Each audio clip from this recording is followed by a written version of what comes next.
Diálogo Franco. Oferecimento. Abilp. Prefira sempre leite pasteurizado e refrigerado.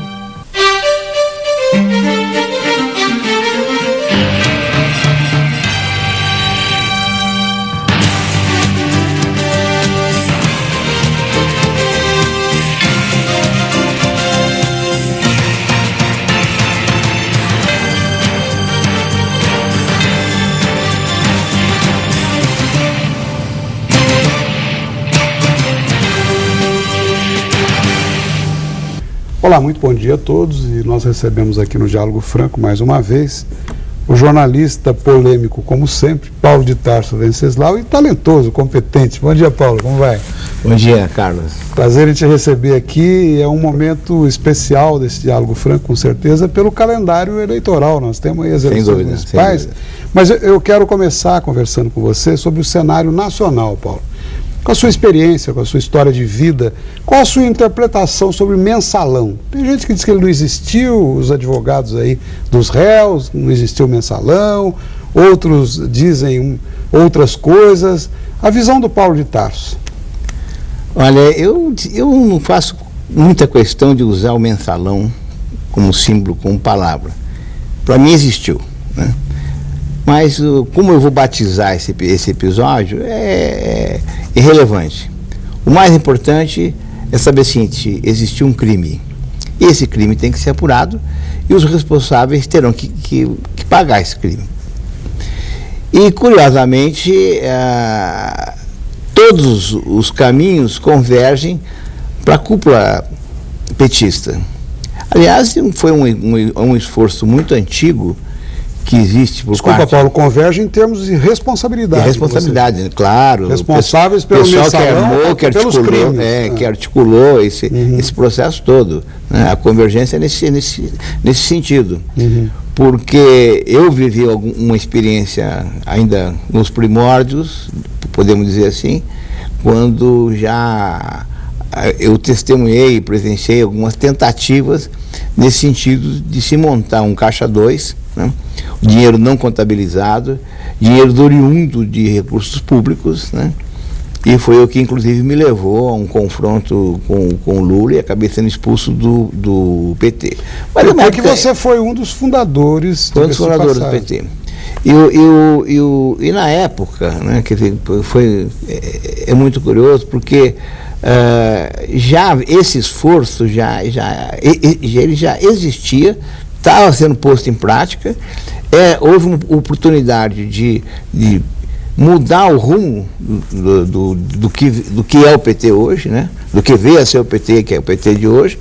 E, no entanto, houve um movimento em que o partido se fechou em torno de sua liderança máxima, que é o Lula, uma liderança inconteste, sem dúvida nenhuma, talvez a liderança popular, que tão cedo a gente não vai conhecer outra, né? Mas o Lula foi o artífice de tudo isso, na sua opinião? Ele, como o Zé Dirceu, nunca sabem de nada. Desconhecem, né? São todas as mãos do gato que começam a agir para tirar as castanhas do fogo, né? É isso, e o Lula sempre foi isso, né? Quer dizer, como... As histórias são muitas. Quanto ao mensalão, portanto, você tem uma situação que esse crime tem que ser apurado, porque envolve exatamente essa malversação de recursos públicos. Essa prática está mais do que evidente, né? Então, comprovadíssima.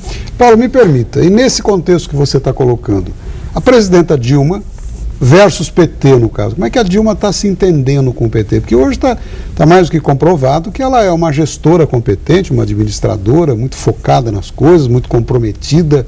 Como é que ela está navegando aí? É uma fama que se criou em torno dela e que, infelizmente, ela não está correspondendo. Se você pegar qual é o nome que se deu para Dilma antes de lançá-la candidata, era a mãe do PAC. O PAC está empacado, né? Literalmente empacado. Nós temos hoje, no Brasil todo, nós temos um problema muito sério, porque o pessoal não consegue gastar dinheiro e quando gasta mal. E, além de tudo, envolve sempre empresas misteriosas, como a Delta, que trabalha que é a principal construtora, empreiteira envolvida no PAC, e está envolvida com esse Carlinhos Cachoeira e com esses escândalos todos. Então, a Dilma, como grande gestora, ela deveria ter dado uma lição, ela sabia e sabe do que precisa ser feito. Mas ela está amarrada, na sua opinião? Não, ela vive sob uma camisa de força, né? Essa camisa de força chama-se Partido dos Trabalhadores. E essa situação que ela vive, ela tem procurado romper aos poucos, parece, né? As indicações nesse sentido. Que não é fácil. Não é fácil. Por exemplo, a mudança de rumo da Petrobras, que a Petrobras é um Estado dentro do Estado brasileiro. Aquilo ali é uma potência, né? E ela despolitizou, de certa forma, a Petrobras e deu um caráter mais técnico, né, com essa nova presidente que está lá. Paulo, e nessa sua avaliação, onde entra aí o Zé Dirceu, né? Muitos o classificam como um bruxo, o Roberto Jefferson, que não é nenhuma vestal, diga-se de passagem, está aí mais do que comprovado, declarou esses dias que ele derrubou o Zé Dirceu, foi derrubado pelo Zé Dirceu, mas livrou o Brasil do Zé Dirceu. Qual a análise que você faz disso? Eu acho que não há nenhuma garantia que o Brasil está livre do Zé Dirceu. Esse é um dado, tá certo? É uma figura que eu conheci bem, conheci de perto, né?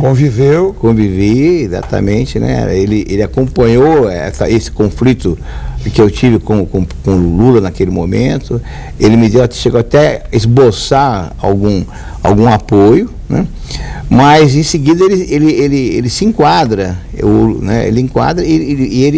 o resultado daquela história que me envolvia foi um acordo que ele fez com o Lula, e que no ano seguinte, nesse episódio, ele se apresenta como eleito presidente do PT, quando ele estava montando pela primeira vez um trabalho, porque ele nunca trabalhou, certo? Ele estava montando um escritório de advocacia em São Paulo com 2 outras advogadas, né? E ele refaz as relações com o Lula, um não confia no outro, nunca confiaram, né? E com essa posição ele assumiu a presidência do PT, que conduziu o Lula à presidência, né? Mas em resumo, então, tem as características de um verdadeiro bruxo ou mágico. Não, ele é um fenômeno. Não vamos subestimar o Zé Dirceu, que há alto risco de você cometer um grande engano, né? E ele arma as coisas, tipo assim, quem que é o presidente do PT hoje, nacional? Rui Falcão. Rui Falcão é pau-mandado do Zé Dirceu. Não diria bem um pau-mandado, mas ele é afinadíssimo com o Zé Dirceu. E todas as disputas, de que inclusive tive a oportunidade de participar em São Paulo, normalmente qual que era o papel do Rui Falcão? Era ser o divergente. Sempre criava uma linha alternativa para no final se recompor e fortalecer o Zé Dirceu. Criou correntes do partido, criou uma série de coisas. Esse Zé Dirceu, assim como ele fez, como o Rui Falcão tem essa relação com ele, as outras correntes petistas também comem na mão dele. Eu vou te pedir um minutinho de licença aos telespectadores, nós vamos para um breve intervalo e já voltamos. Continue conosco, até já.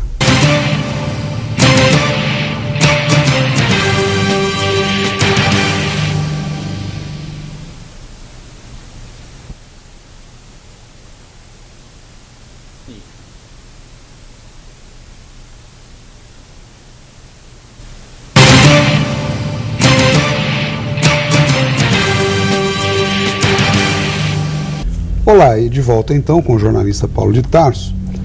Paulo, eu não quero falar agora com o analista político brilhante que você é, eu quero falar com o economista. E os nossos telespectadores certamente querem saber também, essa crise mundial, em que ponto afeta a economia brasileira? Até onde isso pode nos levar? Quais as consequências? Como é que você enxerga essa crise nesse momento, como economista que você é? Vamos colocar, como a resposta seria muito longa, vamos ser muito pontual. Um dos grandes aliados nossos está em crise, que se chama Europa. Né? E a Europa, ela pecou em alguns pontos graves. As pessoas não entendem, por exemplo, como é que a Espanha vive aquela crise tão grande, a própria Itália. Na Espanha, por exemplo, você tem uma ideia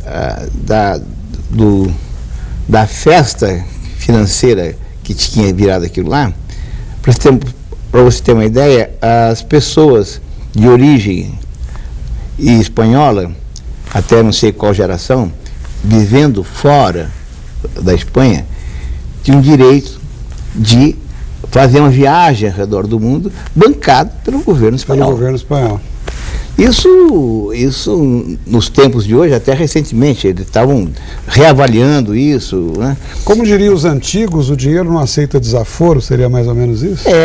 Porque vira uma grande orgia, né? Quer dizer, você não tem nenhuma preocupação com esse tipo de despesa, né? A Grécia tem coisas parecidas, a Itália tem coisas parecidas, né?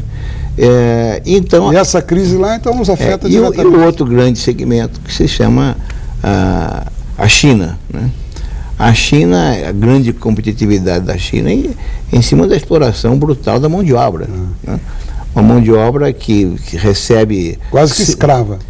Praticamente escrava. Ela recebe é praticamente impossível de você computar qual é o salário que é pago na China. Porque é um direito de morar em algum lugar, um direito de ter um troquinho, as condições de trabalho são as piores possíveis. Jornada de trabalho se alonga em muito. E do outro lado aqui, que já foi um grande aliado, né, da economia brasileira, que é os Estados Unidos, que estão também passando por suas dificuldades.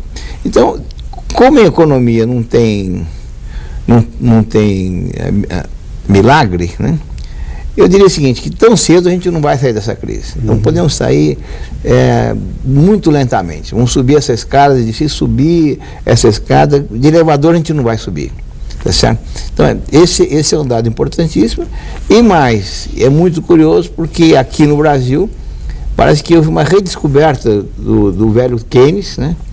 E hoje, essa parte do investimento do Estado como um dos pilares, isso é mais velho que andar para frente, né? Pelo menos tem quase 100 anos que o Keynes introduziu isso aí como o Estado investindo pesado. O Estado como um agente indutor da economia, né? Isso já aconteceu em vários momentos. Para que o Estado possa investir, a economia precisa estar acesa, a indústria produzindo, as empresas produzindo para pagar imposto e o Estado poder investir. Sim, mas só que essa a parte do Estado, de investimento do Estado, não foi feita. Quer dizer, você vê a situação das estradas, a situação dos portos, dos aeroportos, né? E precisou a gente ter na agenda nacional, tipo Copa do Mundo e tipo uma Olimpíada para 2016, para perceber que nós estamos atrasadíssimos. A gente acordar nesse sentido. Se nós estamos atrasadíssimos para receber o turismo, você imagina para atender a indústria. Paulo, e a indústria está sendo desnacionalizada, como nós estamos vendo aí, né? E mais o Mercosul, que parece que o tiro aí saiu pela culatra. Qual a sua análise sobre isso? Olha, eu vou usar um termo que o pessoal da indústria tem usado. Nós estamos vivendo um processo de desindustrialização. Ou seja, os industriais preferem adquirir produtos lá fora, construir indústria lá fora, importar produtos, né, do exterior, do que investir na produção aqui dentro. Né? Então, o custo do Brasil é muito alto. O famoso custo do Brasil é exatamente o que eu tinha acabado de falar. Quer dizer, você não tem uma infraestrutura implantada. Carga tributária altíssima. Eles ficam fazendo essa maquiagem, não é nada mais do que maquiagem, você reduz aqui o imposto pontualmente em cima de alguns produtos para estimular o consumo, para ver se estimula o consumo, vai aumentar a produção ou não. Né? Isso aí deu certo até o momento, mas deu certo, quer dizer, na verdade foi um paliativo que segurou, que impediu o aprofundamento da crise. Tapar o sol com a peneira. Tapar o sol com a peneira, mas se eles simultaneamente fizessem a parte que lhes cabe, né? Eu acabei de dizer que o PAC que está empacado, isso é o maior exemplo. Né? Quer dizer, o governo brasileiro está deixando de investir, de criar as condições para que a indústria possa voltar a ser competitiva. Então, nós somos obrigados a importar produtos, importar máquinas, né, do que investir em indústrias, fábricas aqui dentro que vão produzir máquinas e produtos para o consumo.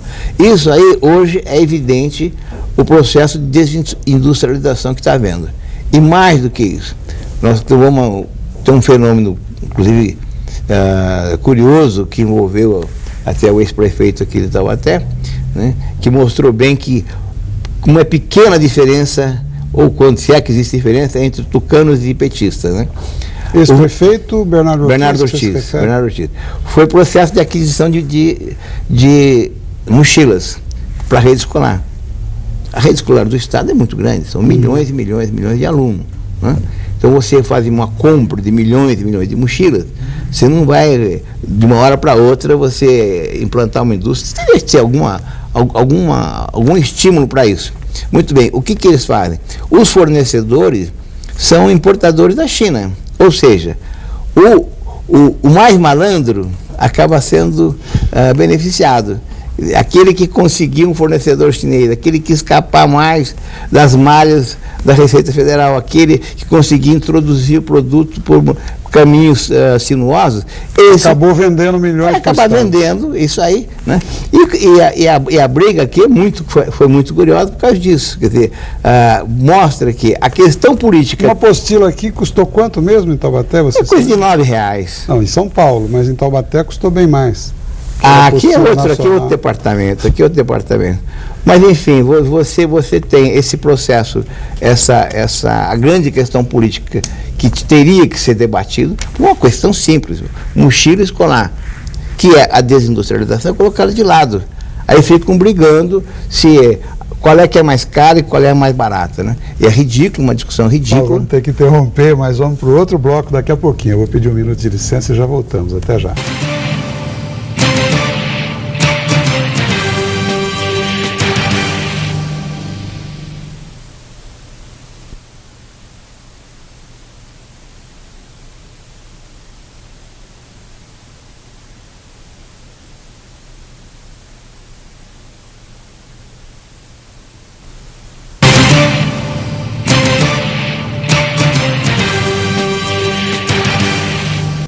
Olá, de volta com o Paulo de Tarso. Infelizmente, o nosso tempo é bem limitado, então a gente está correndo aí contra o relógio. Mas, Paulo, vamos falar sobre política agora. Eleições municipais aqui na nossa micro-região, especialmente, Taubaté, São José dos Campos, Pindamonhangaba, uma colocação sobre esse movimento aí. O que você considera? Quadro geral.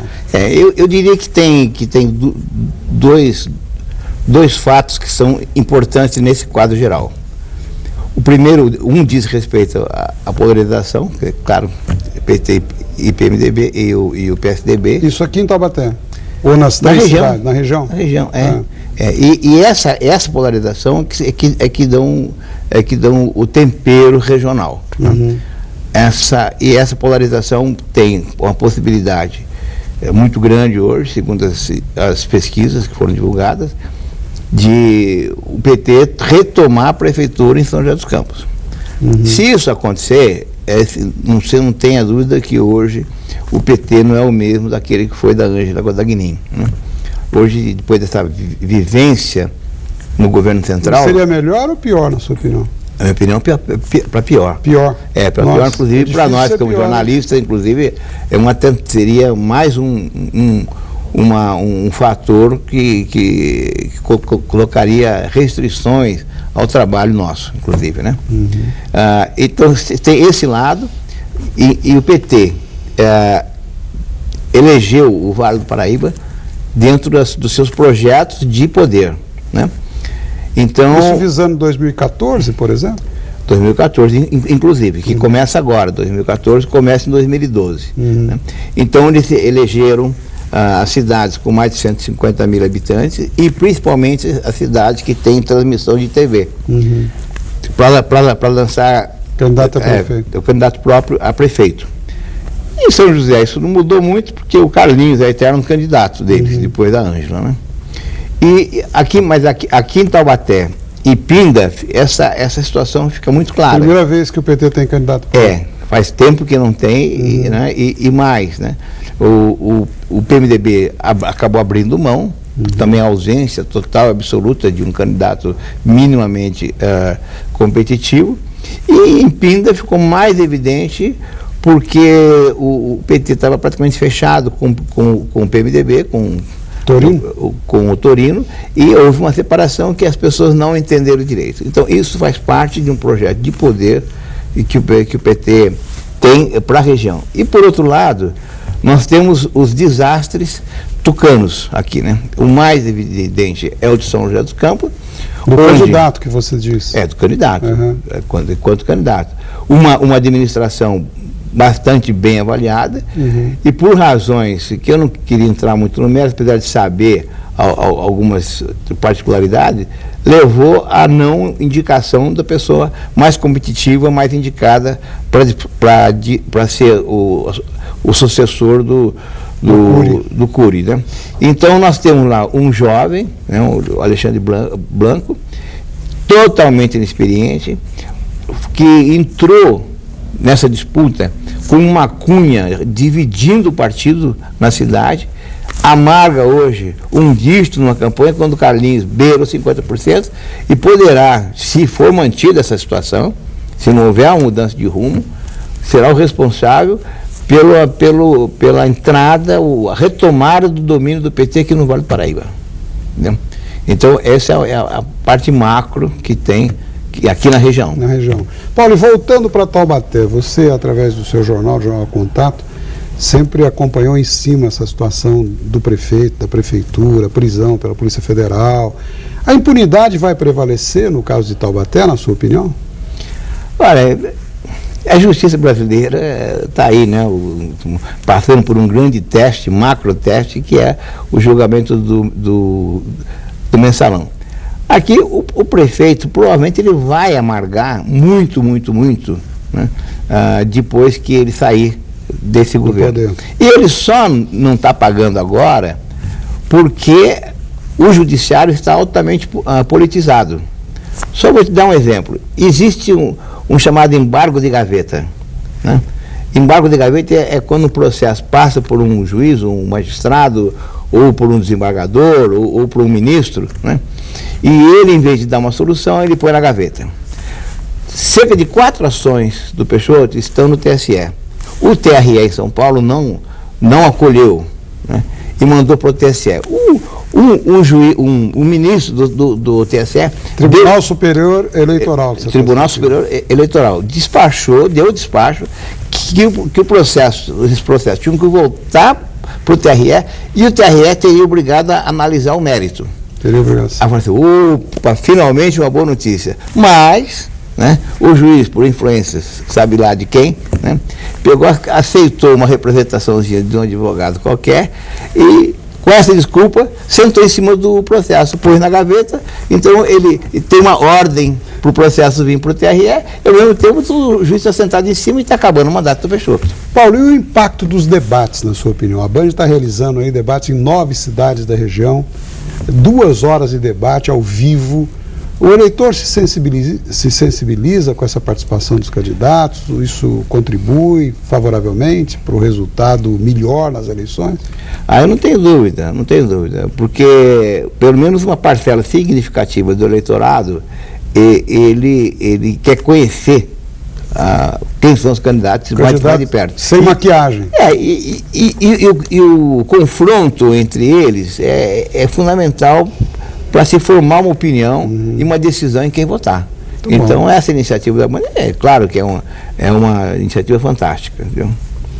Então, lamentavelmente, o nosso tempo como programa de TV fica muito pequeno para conversar com você, mas é sempre muito útil aos nossos telespectadores. Eu quero mais uma vez te agradecer e as palavras finais aí são suas. Não,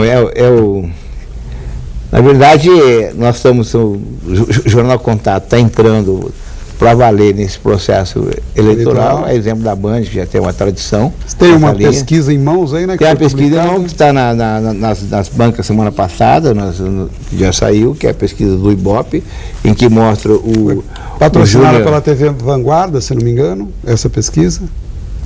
Essa pesquisa é Rede Vanguarda. Isso. Né? A Band divulgou, inclusive. Mas é uma pesquisa, é a primeira registrada, a primeira pesquisa devidamente registrada que você pode divulgar à vontade. Né? Além disso aqui, nós estamos lançando aí a TV Contato, né? E que a partir de segunda-feira agora, nós vamos fazer os debates ao vivo, né, sobre uma reportagem, e essa reportagem ela será debatida com a opinião dos candidatos a respeito da reportagem, e ela vai ser debatida por especialistas a partir das 20 horas através da internet. Divulgue a Band na TV Contato. Muito sucesso a você, Obrigado. jornal. Muito obrigado, viu, Paulo, mais uma vez pela participação. Eu convido a todos para o próximo domingo, no mesmo horário, se Deus quiser. Até lá.